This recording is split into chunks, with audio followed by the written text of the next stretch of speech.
ఈరోజు కొంతమంది ఆయన్ని కేవలం ప్రవక్తగానే చూపించాలనుకుంటున్నారు.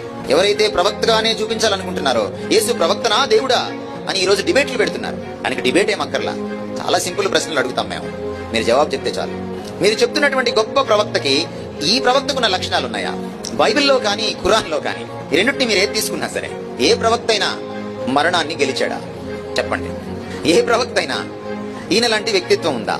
ఏ ప్రవక్త అయినా కన్యకకు జన్మించాడా? ఏ ప్రవక్త గురించైనా హోలీ పవిత్రుడు అన్నమాట ఉందా ఖురాన్లో?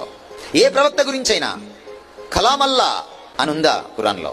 అంటే దేవుని వాక్కు అనుందా? ఏ ప్రవక్త గురించైనా రుహల్లా అంటే దేవుని ఆత్మ పరమాత్మ అని ఉందా? లేదు. ఈ ఒక్కడి గురించే ఉంది.